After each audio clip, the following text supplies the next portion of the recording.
तपाईँलाई थाहा छ आगामी जेठ 15 गते आउने नयाँ बजेटले तपाईँको र हाम्रो भविष्यमा कसरी बदल्दैछ भन्ने बारेमा अर्थमन्त्री डाक्टर सोर्नी वाग्लेले यसपटक परम्परागत होइन रूपान्तरणकारी बजेटको तयारी गर्नुभएको छ। यस वर्षको बजेटको आकार करिब 18 देखि 19 खर्ब रुपैयाँ बराबरको हुनेछ। सरकारको लक्ष्य स्पष्ट छ, वार्षिक 7% आर्थिक वृद्धि हासिल गर्ने र आगामी 7 वर्षभित्र नेपालीको औसत आम्दानीलाई $3,000 पुर्याउने। कसरी? यसका केही मुख्य खम्बाहरू छन्। पहिलो, ऊर्जा।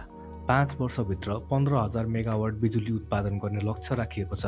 दोस्रो, द्रुत मार्ग, जसलाई फास्ट ट्र्याक पनि भनिन्छ, जुन यही आर्थिक वर्षभित्र सम्पन्न गर्ने गरी बजेट छुट्याइँदैछ। यसपटकको बजेटको सबैभन्दा रोचक पक्ष भनेको डिजिटल नेपाल हो। आर्टिफिसियल इन्टेलिजेन्स, एआई, रोबोटिक्स र सूचना प्रविधिलाई प्राथमिकता दिँदै युवाहरूलाई स्वदेशमै रोजगारी दिने योजना सरकारको रहेको छ।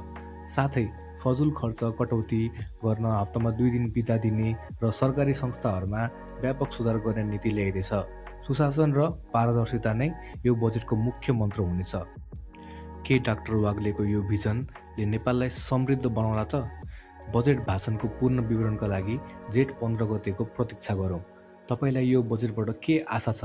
कमेन्ट गर्नुहोला।